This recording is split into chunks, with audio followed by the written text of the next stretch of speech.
Síndrome, a ver, dentro de lo que es el inicio o la parte superior del tronco y la parte inferior del tronco, ¿ya? Cuando hacen contacto o donde se desarrollan las extremidades, tanto superior como inferior, se producen síndromes. ¿Ya? Síndromes. ¿Ya? En este caso, síndrome proximal y síndrome discal cruzado. Esto lo declaró Vladimir Janda. Ahí está Janda. Ya, está debajo. ¿Ya? También pueden verlo entre comillas un poquitito con el libro de técnicas neuromusculares de Leon Chaito, si no conoce esos libros. ¿Ya? Entonces, ¿qué es lo que sucede acá? Este es un síndrome que muchos de nosotros podríamos tener, yo y muchos de ustedes, dentro de lo que se hicieron en los posturales durante la semana. ¿Ya? El concepto de síndrome cruzado superior, síndrome ¿ya? ¿Qué sucede acá? Aquí es donde se habla de músculos facilitados e inhibidos, pero acá Janda maneja el concepto de que contraídos, no contraídos, ¿ya?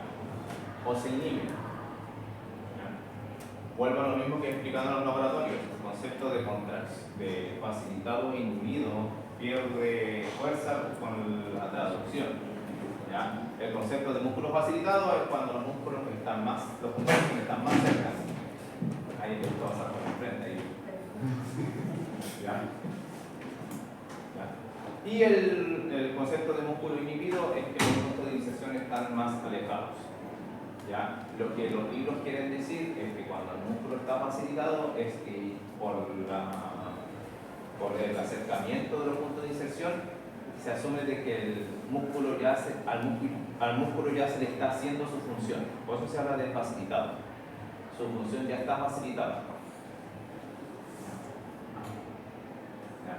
Mientras que cuando hablamos del concepto de músculo inhibido, como están los puntos de inserción tan lejos, eso se asume de que cuando uno habla de los movimientos, con flexión o extensión de codo, como ejemplo, si está en flexión de codo, los músculos que están adelante están facilitados porque ya están haciendo su función, pero los músculos posteriores están inhibidos porque los puntos se están alejando, entonces no están haciendo su función. Pero todo va a depender de dónde pase el centro de masa o el centro de gravedad para poder decir si estos músculos están activados, más activados o menos activados, o no están realizando alguna contracción. ¿Ya? Como lo dice ahí, el síndrome cruzado es porque se produce un cruce, si dividimos en cuadrantes o en extremos, ¿ya? De dos líneas. En este caso, como tenemos ahí la imagen, ¿ya? En el extremo o punta superior derecha, dice que el trapecio y el elevador de la escápula se contraen. ¿Qué quiere decir esto? De que el hombro está, entre comillas, elevado, ¿ya? O más cerca del pabellón auditivo, mientras que en su otro extremo, en el extremo inferior izquierdo, los pectorales son los que se contraen. Entonces, para que se entienda un poquitito, necesito avanzar de nuevo. ¿Ya? Normalmente la posición que tiene cada paciente es ¿ya? El hombro está elevado, ¿ya? Y con una antebución. Entonces, la cabeza está con una traslación anterior la cabeza está en una traslación anterior en relación al tronco, y ahí es donde pasan ciertas cosas con los músculos. ¿Ya? En el otro extremo o en la otra línea lo que vemos es que los flexores profundos del cuello se inhiben y los músculos romboides y el serrato mayor se inhiben también. Podemos haber cruzado. Una línea en sus extremos se inhibe y la otra línea cuando la cruza en sus extremos se contrae o se facilita. ¿Ya? Muchos de ustedes se aprecia que tienen esa posición porque siempre están con una proyección anterior de cabeza al cuello, que es el diagnóstico kinésico. ¿Ya? Ustedes ya saben o por lo menos dentro de los grupos que alcanzaron a analizar, ya entendieron cómo ver la anteproyección de cabeza al cuello. ¿Cómo era? ¿Cómo era?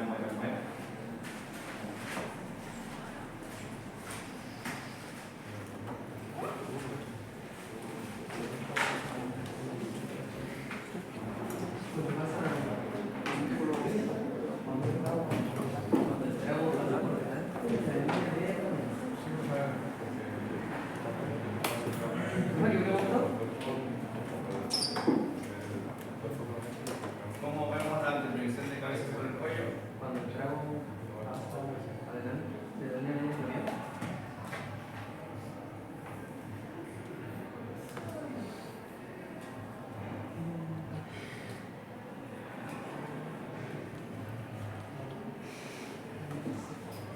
Entonces, si tiro la plomada con respecto al punto acrómico, perdón, no punto sino que al centro del acrómio, ¿ya? Y veo de que el trago está hacia anterior, eso me puede dar ya un hallazgo de que esto podría ser así. Tengo que sumarlo con el otro plano, porque el paciente puede estar haciendo esto. El trago también sigue pasando por adelante del acrómio, pero si yo lo veo por el otro lado, está en el mismo punto o incluso está por atrás del acrómio. ¿Ya? Entonces ahí hablamos de una rotación, otro tipo de alteración. En este caso, si yo veo que en las dos pistas sagittales, esta es izquierda y la otra derecha, de que el trago siempre está pasando por adelante de este punto, ya estaríamos hablando de una transacción anterior. ¿Sí? ¿Se entiende? Bien. Teniendo esto, también tenemos que ver lo que pasa con los hombros. ¿Ya? Algo que no se ha alcanzado a analizar mucho es que en algún punto creo que lo dije, ¿qué pasa con la escápula?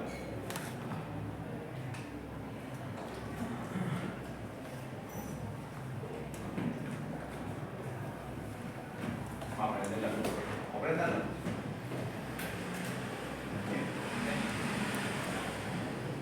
Por ejemplo, si yo estoy en esta posición, ¿qué tanto voy a alcanzar a ver la escápula?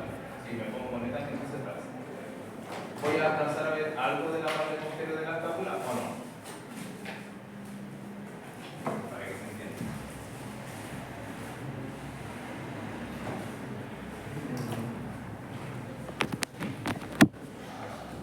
Así está mi escápula.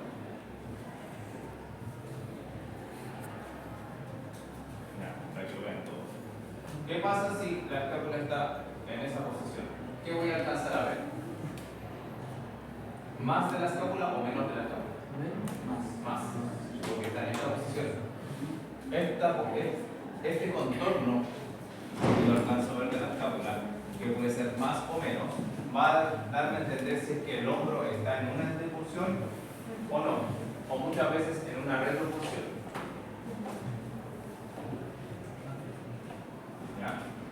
Si por ejemplo yo estoy en esta posición, se me va a ver mucha más superficie de la escápula o del hombro posterior, ¿ya? Que si yo estuviese en esta posición. Ahí literalmente no se alcanzaría a ver mucho del contorno. Muchas veces ustedes incluso cuando se ponen de pie, e incluso cuando uno lo pone de pie y con la polera, se alcanza a divisar por posterior los contornos del borde de la escápula. Entonces eso da a entender de que el paciente está en esta posición, o incluso sacando las escápulas. ¿Ya? Eso puede dar como ya como una antepunción de hombro, que es lo que podría también llevar a un síndrome proximal cruzado. ¿Ya? Entonces, teniendo presente todo eso, o parte de eso, si hay una traslación anterior de la cabeza con respecto al tronco, ¿qué está pasando con el cuello?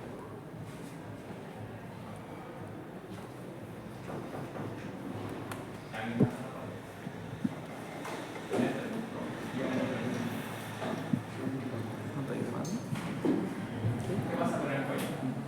Si yo me esfuerzo, no puedo.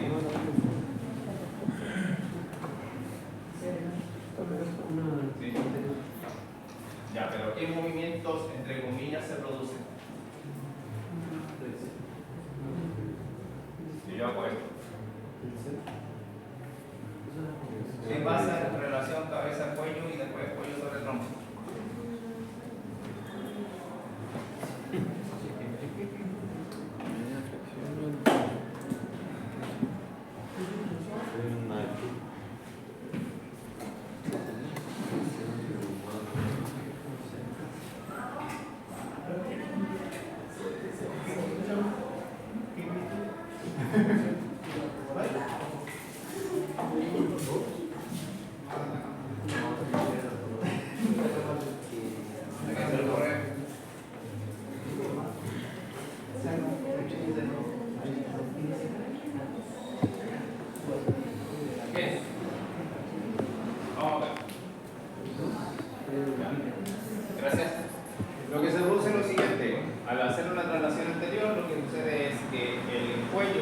funciona con respecto al tronco.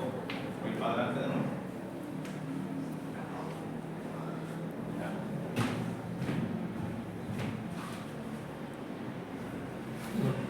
Y después se hace una extensión de cabeza sobre el cuello. ¿Ya? En esta posición queda el paciente, por eso hace este movimiento. ¿Sí? ¿Se entiende? Sí. Flexión, tensión. Ah, dale. Espero que se ordenen su... Ya. Se produce una flexión de cuello sobre el tronco y una extensión de cabeza sobre el cuello. ¿Sí? El cuello, entre comillas, pasa a ser una especie de intermediario. ¿Ya? Teniendo en cuenta eso, como lo traducimos a movimiento, la postura la pasamos a movimiento, ¿qué músculos hacen extensión de cabeza sobre el cuello?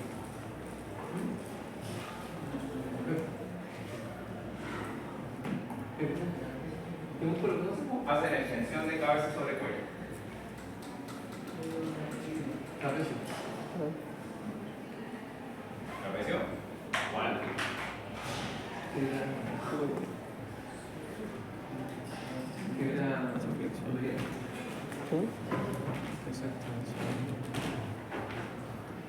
Recapitulo un poquito con biomecánica. ¿Trapecio es un potente extensor de cabeza sobre el cuello? No. ¿Por qué no? No sé. No como cuando le preguntan a la pareja, ¿por qué me amas? No sé. Y las mujeres buscan una respuesta concreta y clara. ¿Ya? Hombre, porque sí. ¿Por qué no? No existe mucho eso en la ciencia, la verdad. ¿Ya? ¿Por qué hago este pequeño alcance? ¿Ya? A ver, el problema de los análisis de Yanda es que Yanda lo hace solamente en un plano sagital. No sale qué es lo que pasa si es que... Voy a decirlo de esta manera. Voy a mostrarlo en un plano posterior. Entonces, ¿qué sucede acá? ¿Estoy aquí con síndrome proximal cruzado? Sí. ¿Estoy aquí con síndrome proximal cruzado? También. Sí. Entonces, como que le importó poquito lo que pasó con la escápula, siendo que en la escápula se juzgan músculos que él mismo analiza. Uno no sabe realmente qué es lo que pasa con el trapecio fibras superiores si al final está inhibido o facilitado, porque el paciente puede estar en esta posición, con una anteposición de hombro, como también puede estar con una retroposición de hombro. En ambos casos, el trapecio cambia la posición o cambia su función. Entonces, no nos podemos quedar con esto. De hecho, lamentablemente, estos diagnósticos se siguen dando ya de manera general. Nosotros después tenemos que ir analizando cuando tengamos al paciente qué es lo que pasa netamente con el cinturón escapular, netamente con la cabeza y con el cuello. ¿Ya? Porque ahora se está poniendo todo en tela de juicio. Esto está malo, no es que esté malo, sino que a ver si es por sagital. Ya tenemos que ver qué pasa en otros planos, igual que el síndrome discal cruzado. Aquí lo vamos a ver, creo que un poquito mal. ¿Ya? ¿Quién hace extensión de cabeza sobre el cuello?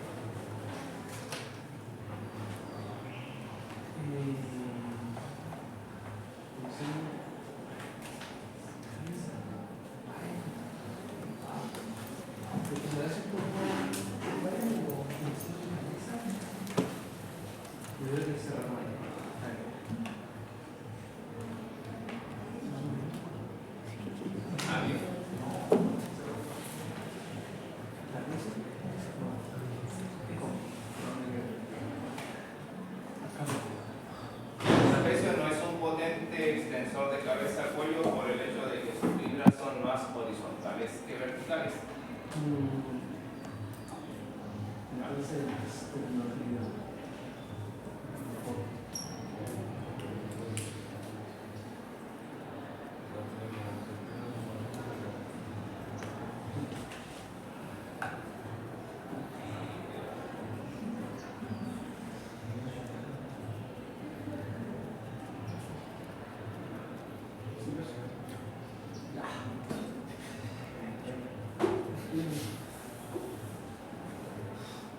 ¿Se acordarán de esos músculos?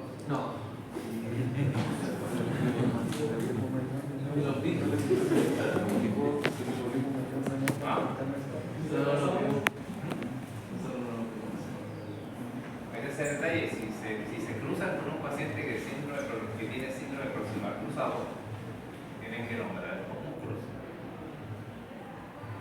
Y como está por postura, ya está haciendo una extensión de cabeza sobre el cuello, estos músculos son los que están facilitados. ¿Ya? El recto posterior mayor, el recto posterior menor. ¿Ya?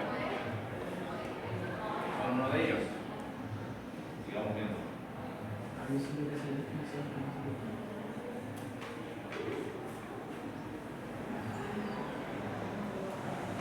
Son chiquititos, pero son bien importantes, son los músculos más profundos, son los músculos más directos, lo que hace la extensión de cabeza sobre el cuello. ¿Ya?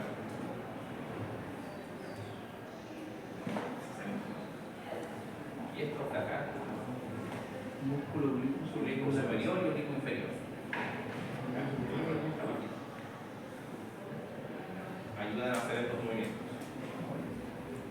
Vamos con los más profundos, los más cruciales.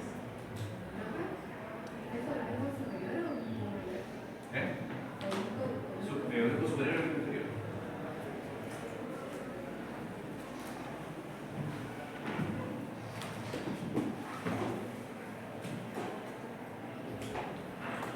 Bien, ese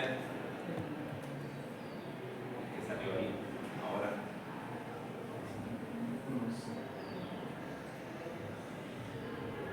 ¿Quién es él? Yes.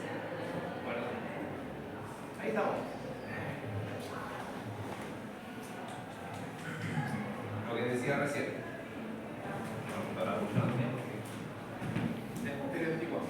La mayor cantidad de las fibras que tiene el trapecio, fibras superiores, son horizontales. Su mayor función es hacer una revolución de hombro o si no llevar las cábulas hacia atrás y hacia adentro. Tiene muy pocas fibras longitudinales o mejor dicho verticales, por lo cual no es un potente extensor de cabeza sobre el cuello. ¿Ya? ¿Dónde se complica el trapecio? Cuando analizamos la postura del hombro. Porque normalmente lo que pasa con el trapecio o con la síndrome proximal cruzado es que el paciente al hacer esto de manera innata hace una elevación de hombro que va a ir para adelante. ¿Ya? Cuando hace esto tiende a hacer eso con los hombros. Si yo me mantengo fijo la cabeza, lo que está haciendo el hombro es esto, elevación. Pero como estoy en el síndrome, pasa esto. ¿Ya? Y ahí es donde, entre comillas, puede alterarse o no puede alterarse las fibras del trapecio. ¿Ya? Para efectos de evaluación nos tenemos que quedar con lo que dice la bibliografía, entre comillas. ¿Ya? Que eso es lo que pasa. ¿Ya? ¿Quiénes se inhiben? Ahí. En lo que es cuello, que hablamos solamente de la parte superior.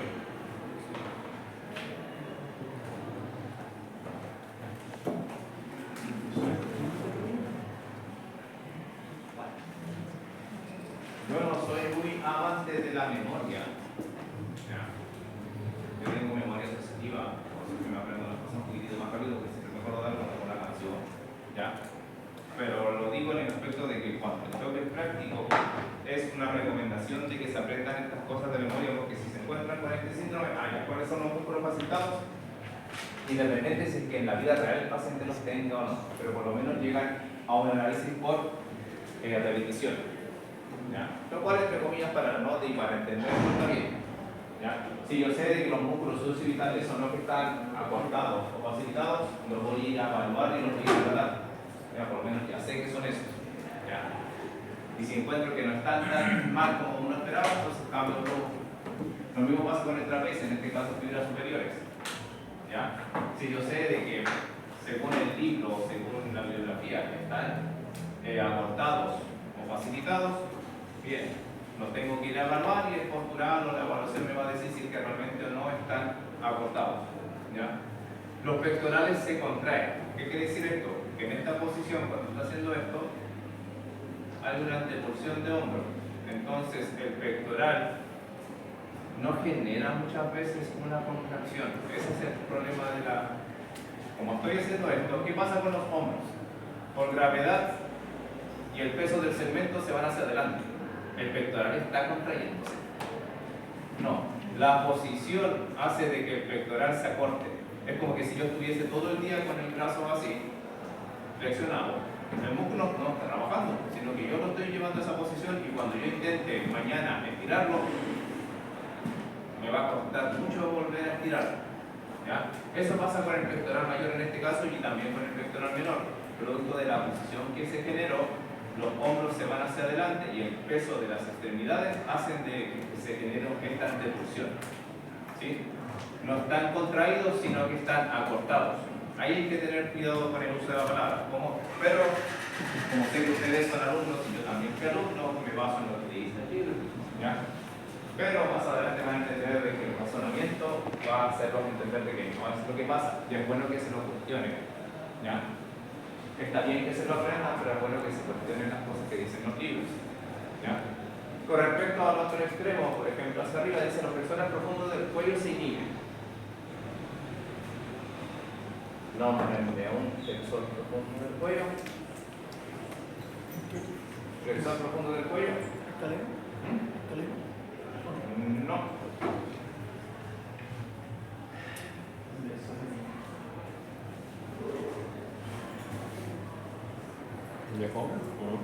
No. Ese es más superficial.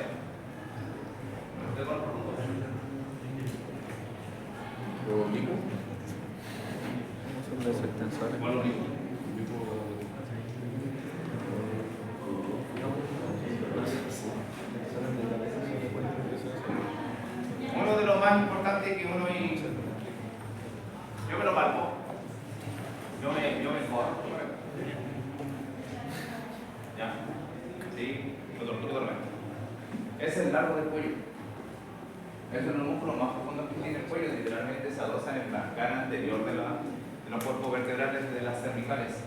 ¿Ya? Y uno es de los músculos que se divide. ¿Por qué? Porque la curvatura cervical aumenta. ¿Cómo se llama la curvatura cervical? ¿Hiposis o lordosis? La del cuello cervical. Lordosis. ¿Ya? Entonces hay un aumento de esta curvatura. Por ende, los puntos de inserción de este músculo se alejan. Por ende, ¿ya? Están inhibidos. ¿Ya? Si vemos el extremo inferior, ¿ya? El romboides y el serrato mayor se inhiben. ¿Ya? Aquí, a pesar de que ya se enredan un poquito, está bien que se inhiban por el hecho de que como el hombro se va hacia el anterior, los puntos de inserción del romboides también se alejan. ¿Dónde está el detalle? El serrato mayor también se inhibe. ¿Cuál es la función del serrato mayor?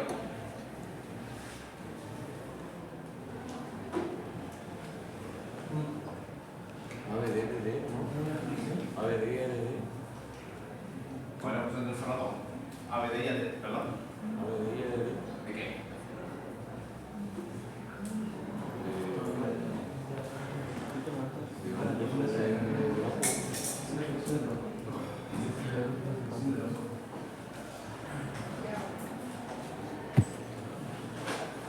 ¿Qué hace el serrato mayor?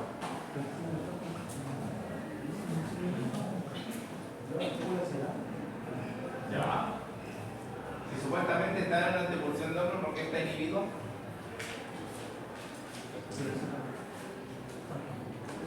Se está llevando la escápula hacia adelante.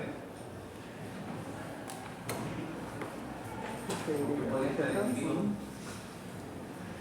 Ahí es donde ya anda quedando. El problema de la evaluación de Yanda es que Yanda se pone a sumar muchas cosas y después a quitar muchas cosas.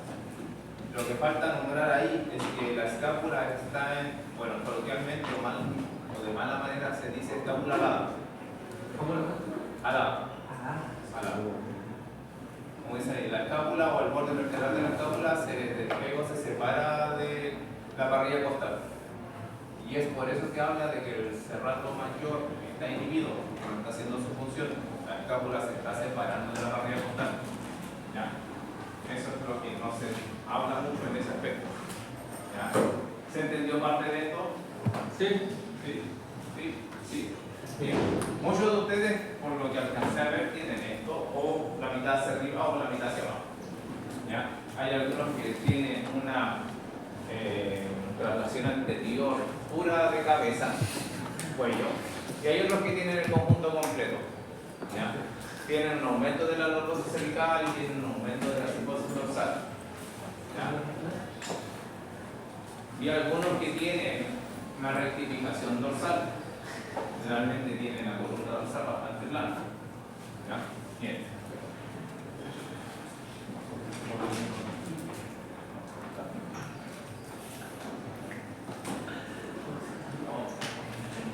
Coxavara, coxavalga. Eso lo dijo.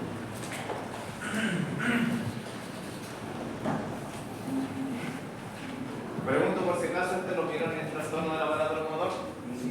¿Lo vieron en biomecánica también? No. Sí. No me morí. Ya. ¿Por qué lo pregunto también en biomecánica? Por el hecho de que qué pasa con el tejido blando.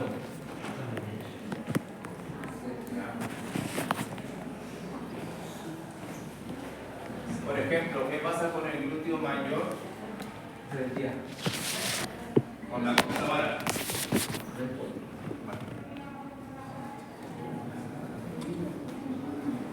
¿Qué pasa?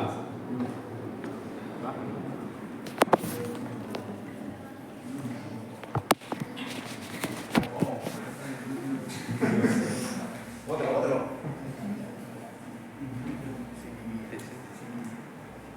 ¿Qué pasa con el glúteo mayor?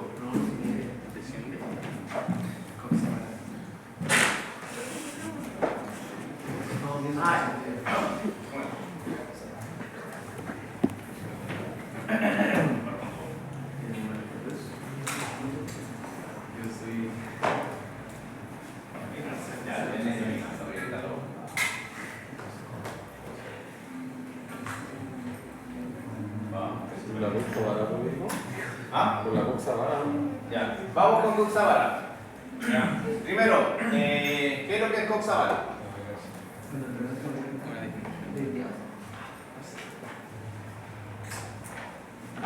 Definición.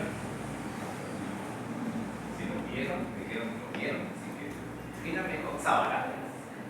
¿Qué es coxavara?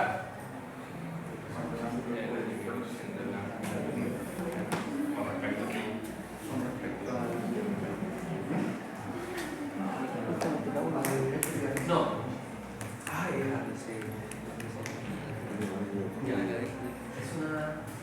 es cuando el ángulo cérvico deficiario del fémur con respecto al cuello del fémur se ha disminuido. ¿Cierto? Ahí se ve, disminución. Por partes. Por eso dije que está el ángulo. Porque en el fémur hay varios ángulos, incluso hay un ángulo cérvico, cérvico-bicondilio, en donde se ve que están, que la identificación tiene el cuello con respecto a los condilos generales.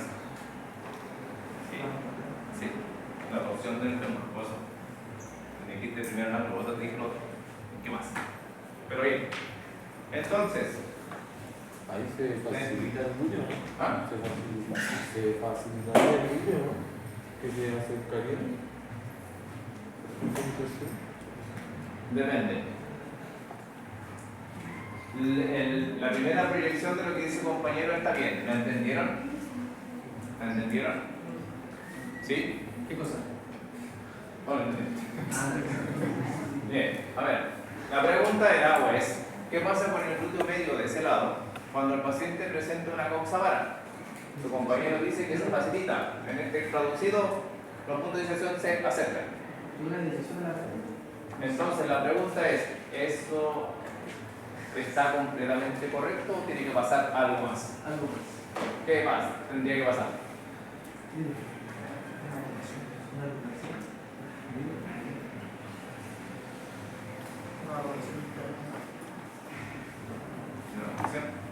¿Algo más? Una depresión de cadera. ¿Qué más debería pasar? ¿Qué más? La relación o la sumatoria es valgo, valgo, valgo o valgo, valgo, valgo. Valgo, ¿Se valgo. entiende? ¿Qué significa? Te lo construyó igual. Así no. Lo normal o la costumbre, la de modestia, está normalizado. Lo que ocurre normalmente es que cuando se presenta una coxavara, la rodilla se comporta, se forma un valgo, que el tobillo también pasa un valgo. ¿Se entiende? Yes. Si estoy en el extremo contrario, si veo que el paciente tiene una coxavalga, la rodilla es un varo y el tobillo también es un varo. ¿Ya? Cuando estas cosas ocurren, no se ve tan perjudicado el glúteo medio. ¿Por qué? Porque, vamos viendo acá un poquitito.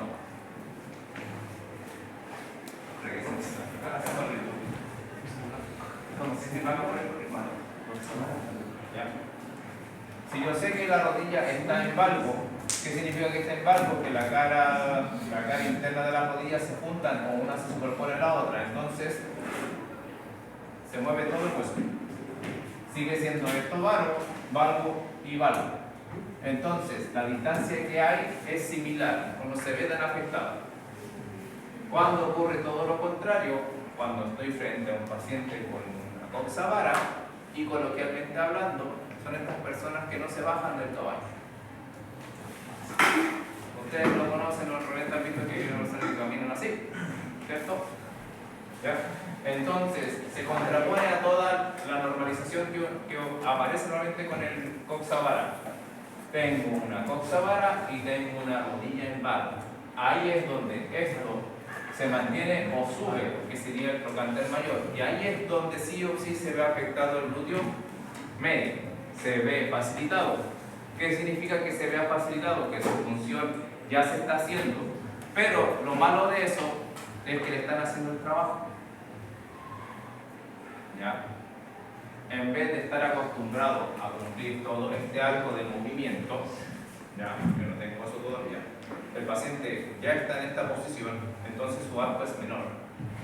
Entonces, cuando el paciente tiene esta disposición, sus glúteos medios son más débiles. ¿Ya? Porque ya algo le está haciendo su función, ya alguien le está haciendo la pega, como dicen, porque él está hablando. ¿Ya? ¿Dudas o consultas ahí? ¿No? Lo normal es que cuando ustedes se encuentren frente a un paciente o una paciente, es más normal en niños. ¿Ya? A mí me cuesta hacer esto porque yo tiendo a atender varo de rodilla, no se me juntan las rodillas. ¿Ya? Pero cuando el paciente tiene coxavara, lo normal es que una se superponga a la otra, una se monte sobre la otra. Y eso me va a dar a entender de que los glúteos pueden estar facilitados.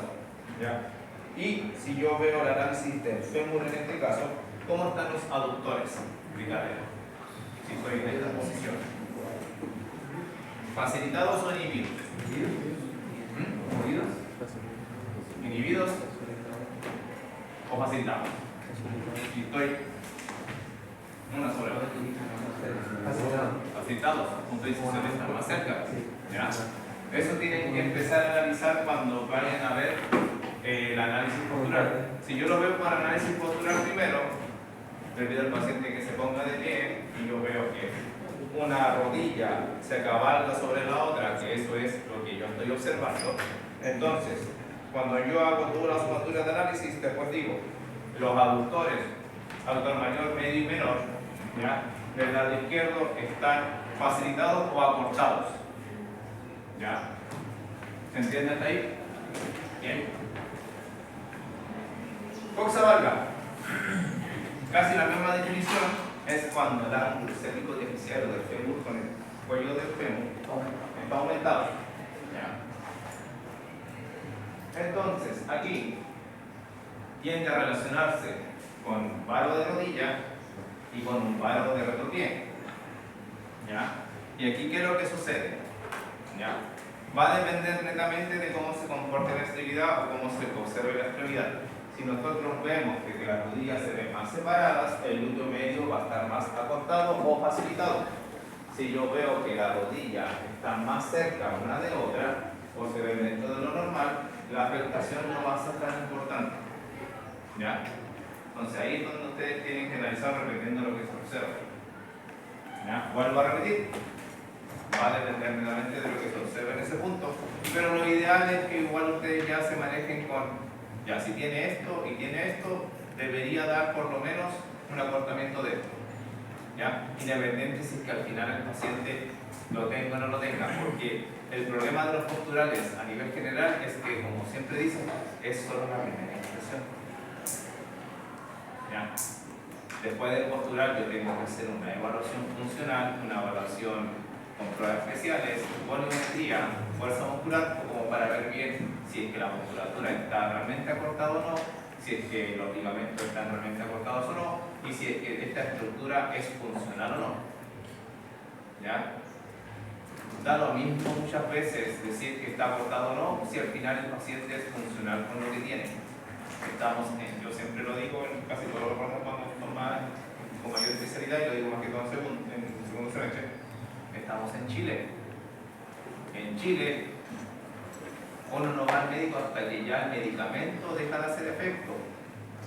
No porque le dolió una vez y con ibuprofeno me lo pasé, ¿no? Entonces los trastornos funcionales se ven ya cuando hay una alteración netamente estructural que hace que el funcionamiento deje de ser. Y ahí es donde queda la cosa. ¿Ya? Bien.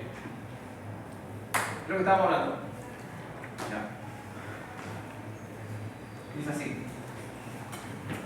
En una primera impresión, ¿cómo está la base de sustentación según la imagen?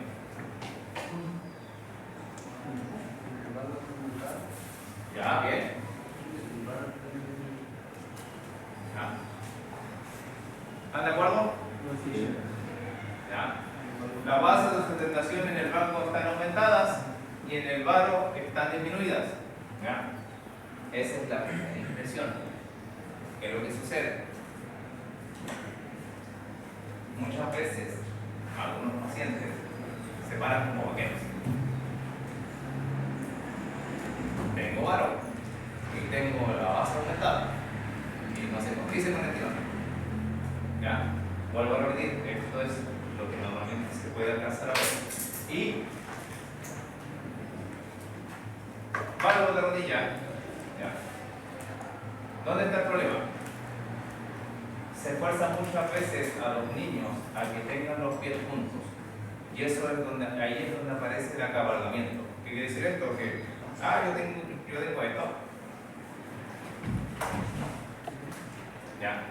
Pero como a mi mamá no le gusta que yo tenga esto, o no le gusta que tenga los pies para afuera, o no le gusta que yo gaste las zapatillas por dentro, ¿qué es lo que hago? Una sobre la otra. Los niños cuando tienen esto, más que todos los hombres, todavía es un concepto algo machista, ¿ya? Los niños se aprenden las pruebas. Los niños varones. ¿Ya? Entonces, cuando el pediatra o la fisiatra le hace el examen a un niño que lleva como 5 exámenes para ver su evolución, el niño hace trampa. Como ya se sabe todos los exámenes, empieza a caminar como se acuerda que tiene que caminar, pero en la vida real o de manera normal no camina de esa manera, entonces te hace trampa al examen. ¿Ya? Una de las pocas maneras de detectar esto en los niños cuando ya se saben los exámenes es pedir, yo me cuesta mucho hacer para el valgo, pero para el valgo no me cuesta nada, porque tengo que caminar, se pide al niño que camine de esta manera. ¿Ya? Para los niños con el valgo, ¿qué se les pide hacer? Esto me cuesta.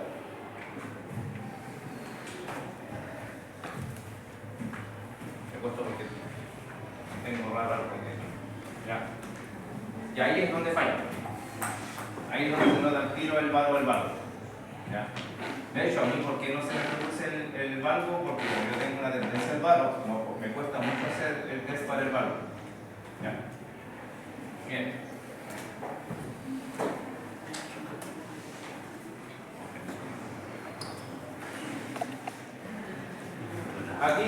rápida que podemos decir con respecto a los músculos. Perfecto, ¿no? Y lo que digo es la prueba de facultad.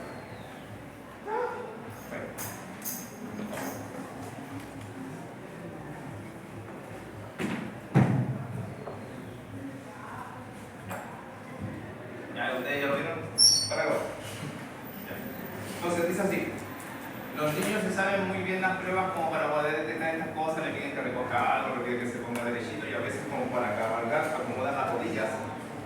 Y, no tiene nada, porque no le gusta hacer ejercicio a los niños, menos que se sostiene. Y a mí no me gusta la idea porque hay que jugar con los niños. No me gusta inventar juegos para ellos, porque no estoy muy interesado. Entonces, ¿dónde está el detalle? Si yo quiero ver si el paciente tiene paro o algo, le pido las pruebas en donde tiene que caminar con los bordes de los pies. Para varo, yo le pido al paciente que camine con los bordes externos de los pies. Y a mí me sale normal porque yo tengo tendencia al valgo. Entonces no tengo ningún problema. Como yo no tengo tendencia al valgo, que es lo contrario, que principalmente es esta posición, a mí me cuesta hacerlo. Le pido al paciente que camine en esta posición. A mí me cuesta. Entonces yo sé que cuando si me evaluaron cuando chiquitito, como me cuesta hacer la prueba del valgo, este no tiene problemas con el valgo, tiene problemas con el valgo, me sale mucho más fácil hacer para el valgo. ¿Ya? ¿Se entendió? Gracias. Esto es para los niños. A ellos no les gusta caminar así, o no les gusta caminar como no les sale. ¿Ya? Vuelvo a la pregunta, ¿qué pasa con los músculos? ¿De qué? ¿Qué músculos estarían facilitados en un valgo, solamente viendo esta imagen, y qué músculos estarían inhibidos?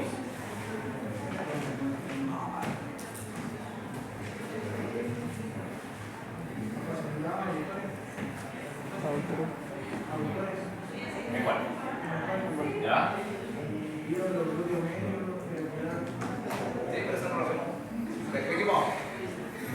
Lo que se ve, bro. Por ejemplo, el tobillo. ¿Qué tendencia a movimiento está haciendo el tobillo? La punta se va hacia dónde, hacia adentro o hacia afuera. Hacia afuera. Entonces, ¿qué músculos harían que la punta del pie se vaya hacia afuera?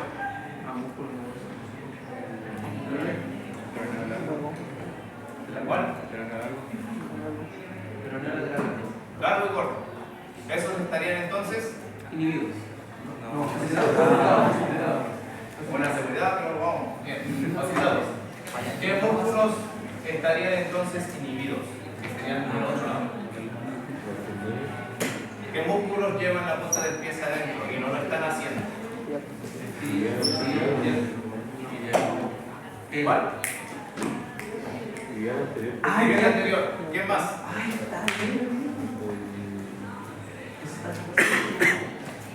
El hermano de atrás, ¿cómo se llama? ¿Idea posterior? Iliar posterior, ya, bien. Entonces, por lo menos tenemos dos. ¿Facilitados? Inhibidos. ¿Ya? ¿Se entiende? Sí. ¿Ya? En el otro lado, sería lo contrario. Vale.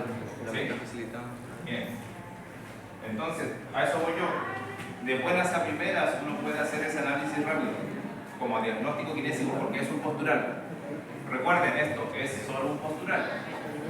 Cuando yo veo que en el postural encuentro la alteración del valgo, ahí recién me acerco al paciente y digo, ya, vamos a ver qué músculos están inhibidos y facilitados y qué músculos están con más fuerza o menos fuerza, o cómo están los rangos musculares. Y ahí puede cambiar la perspectiva.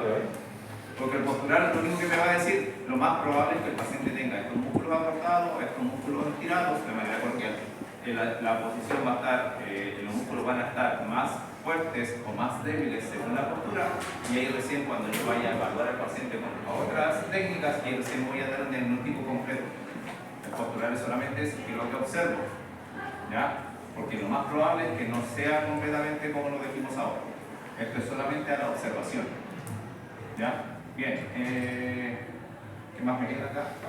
¿Qué hora es?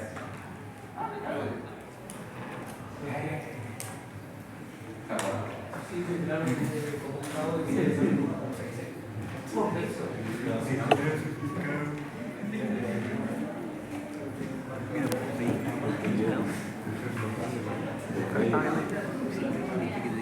Bueno.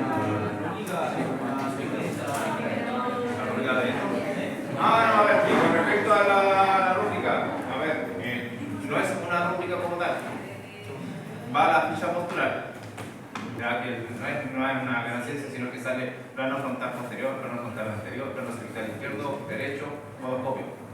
Y ahí ustedes tienen que ir completando eso. Al lado hay un cuadrito donde ustedes pueden dibujar alguna imagen del paciente, como quieran, si no importa, eso no tiene puntaje, solamente es como una guía para ustedes. ¿Ya?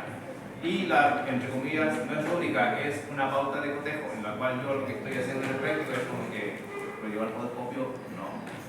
Le marcó todas las cosas por posterior, sí. Le pidió que le mostrara las patitas, sí.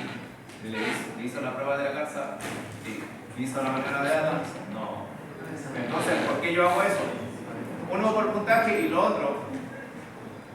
Pasa mucho que ¿qué es lo que sucede? Hacen un análisis del podoscopio y nunca lo llevaron mucho tiempo. Como que escriben, no, bien normal, porque el caso es lo mismo que el paciente me muestre la batita que llevarlo al podoscopio, entonces el podoscopio, todo normal. Y yo pesco la pauta de cotejo, no lo llevó, entonces no corresponde ese puntaje. ¿Ya? O me hablan de la maniobra de Adams y dicen, no, maniobra de Adams se ve todo normal, inflativa, ya. Y después yo, no lo hice la maniobra de Adams. No lo hizo. Entonces no corresponde el puntaje, porque muchas veces dicen, no, todo normal, eso es entre comillas pasa a ser la rúbrica. Que yo voy chequeando si es que ustedes van haciendo lo que tienen que hacer. ¿Ya? Vamos viendo acá.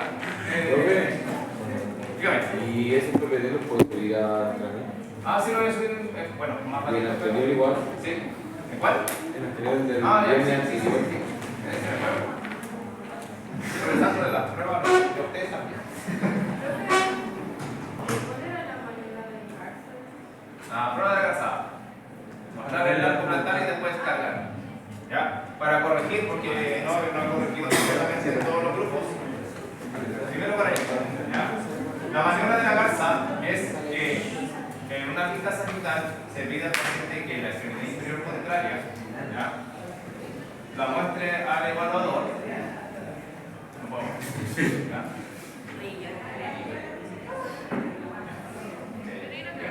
Yo te pido, estamos bien. Yo tengo entonces muestra el arco plantar y después tiene que ser con carga. No es apoyar el pie, es cargar el pie. ¿Sí? Literalmente es como pedirle casi un paso completo al paciente. Muestra el arco plantar, se forma, se pierde o no se pierde. Eso es lo que yo tengo que observar. Si se pierde o no se pierde el arco plantar. Si acá se forma y acá se mantiene, el arco normal no debería tener pie plano. Si acá se forma y acá se pierde, pie plano flácido o pie plano laxo. ¿Qué quiere decir esto? Que todavía lo forma sin carga, pero cuando carga, desaparece. Esto ocurre normalmente en los niños, porque como todavía está en el proceso de formación, la musculatura no está acostumbrada a soportar todo el peso, y ahí es donde se puede aparecer este pie plano flácido o laxo. ¿Ya? Pero no hay arco, acá lo mismo, no hay arco, eso sí es plano, estructural. ¿Ya? Excepto en niños, porque en niños, como ustedes saben que están gorditos algunos, tienen un panículo adiposo en el arco plantar que hace de que a la observación rápida no se alcanza a ver el arco. Y cuando cargan, peor, no se alcanza a ver nada. Pero solamente en niños. Ya en adultos, si pasa eso, porque sí o sí tiene plano. Y como son niños ya, niños ya tienen ya 18, están en la universidad, así que ya son adultos. Ya, para el sistema. Profe, ¿podría explicarlo del flácido cuando está arriba? Ya, vamos a ver. Si el paciente con el pie sin carga marca el arco y después cuando cargas desaparece el arco, hablamos de un biplano flácido o laxo. ¿Ya? Voy a llevar ese tono. Mira acá, vamos a ver un poquito. Vamos a tener que cambiar el tono.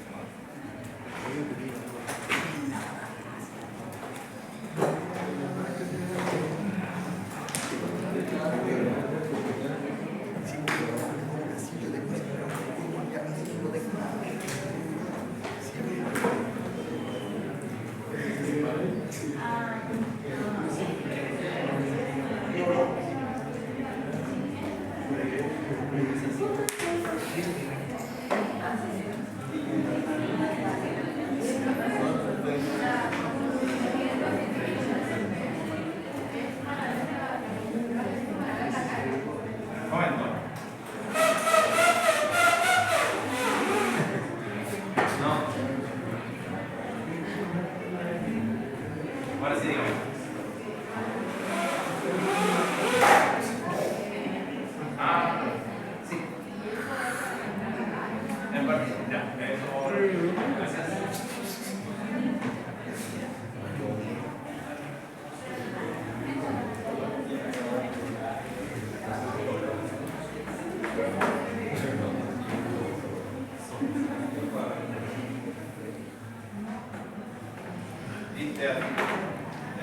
Con respecto a la prueba por posterior, una de las pruebas posterior es pedir al paciente de que muestre la planta de sus pies. ¿Ya? Entonces, ¿qué sucede con esto? Lo que yo busco ahí es ver si el paciente tiene alguna callosidad o alguna herida en el pie. ¿Ya? Porque a veces las heridas en el pie generan una alteración en la postura. Si al paciente le duele, por ejemplo, la fascia plantar o el talón, va a cambiar la postura y no va a querer cargar ese talón, entonces su postura hacia arriba va a estar alterada. ¿Ya? Y lo otro son las famosas callosidades o, de manera técnica, la hiperkeratosis. ¿Ya? La hiperkeratosis da a entender de que esa zona está bajo un estrés más allá de lo normal y el cuerpo se protege. Por eso se genera este refuerzo de la piel para proteger esa zona. Por eso no se nos cae. Por eso las personas que van al gimnasio y están con estas barras y no ocupan guantes, se les producen estos callos en las palmas porque por la fricción se produce de que la piel se tiene que proteger o tiene que proteger ese segmento y ahí es donde se genera esta famosa callosidad.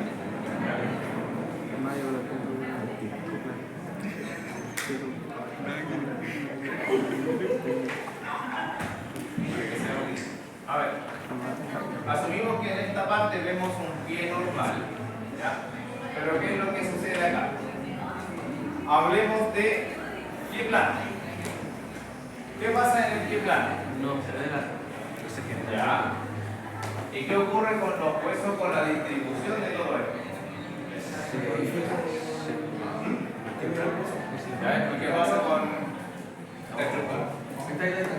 ¿Ya? ¿Qué pasa con esta estructura? No se la.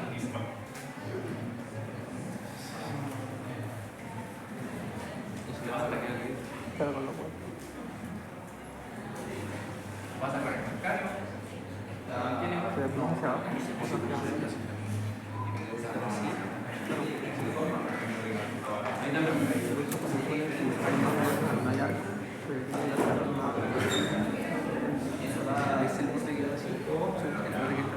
¿Qué sucede acá? Rápidamente. Este arco desciende, ¿cierto? Sí. ¿Qué pasa con el calcáneo? ¿Para dónde se va? Va para. ¿Qué parte se va para abajo? ¿Qué va? La anterior. ¿Qué pasa con la parte posterior? Sube. Se va, ¿cierto? ¿Y esta parte de acá? Al revés. Te va a seguir, ¿cierto? Entonces, ¿qué pasa con esta musculatura inferior? Baja. Desaparece. ¿Facilitado o inhibida? Inhibida. ¿Por qué? Porque el calcáneo se está alejando de este punto y la punta del pie también se está alejando de ese punto. Se están separando. ¿Ya? ¿Qué es lo que sucede con los músculos que se insertan en el calcáneo? ¿Se facilitan o se inhiben? Los que están hacia arriba se facilitan. ¿Qué músculo es ese? El suelo, ¿qué más? Los gastrocnemios. Entonces, si estoy frente a un pie plano, lo más probable es que los músculos intrínsecos del pie estén inhibidos o estirados y los músculos, por ejemplo, del calcáneo, en este caso el celular, va a estar facilitado o acortado. ¿Qué músculos de acá? ¿Cómo estarían los músculos de acá arriba? Facilitados. ¿Cuáles serían? ¿Cuáles? Lo vimos en la prueba. ¿Y? ¿Se entiende? Entonces, cuando estoy frente a un pie plano, me encuentro con este tipo de alteraciones. Algo así, revisando los músculos de la movilidad. Esa es la característica. ¿Ya? Caso contrario, si estoy frente a un pie cabo,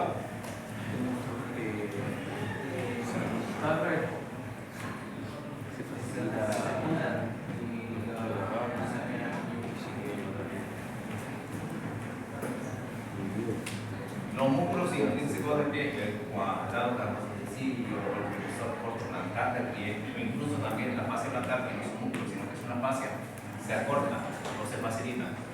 Pero en este caso, los músculos que nombramos recién, los retiliares, que el anterior, el tensor, el largo del dedo mayor, el tensor de los dedos, se inhiben. Y el bíceps también. Entonces, si ustedes prácticamente se encuentran con alguna de las dos alteraciones, pie plano o pie cabo, esto es lo más rápido que el análisis. Recuerden que esto es lo que yo estoy observando. Si después de la evaluación yo encuentro algo distinto, es porque en el formulario encontré algo y tengo que contrastarlo con la información que vaya a buscar después. ¿Ya? No es que esto esté malo, sino que todos nosotros somos distintos. Y van a encontrar muchas aberraciones que ni siquiera en ningún libro sale todo eso. ¿Ya? Entonces, el análisis es lo importante. Si ustedes este análisis que hicieron, lo que me alegro es que lo hicieron bastante rápido, lo hacen con cualquier alteración. Si encuentro que el paciente tiene esta posición, que aparte las manos regularmente están mirando hacia afuera, hago rotación interna de hombro. Entonces, los músculos rotadores internos están acortados, los músculos rotadores externos están alargados. Nombren algunos, subescapular por adelante y infraespinoso por atrás. Y listo. Entonces, no debería ser tan difícil. ¿Dónde está el problema? La base. Tienen que recordar la anatomía, tienen que recordar las inserciones, tienen que recordarse que hacen las cosas como para que les vaya bien en este práctico.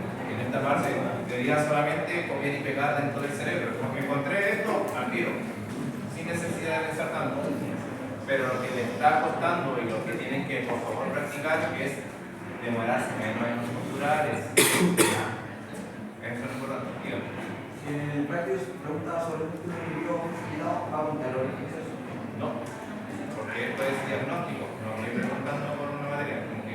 Ya, diagnóstico kinésico, pie plano derecho, estructural. Ya, músculos afectados,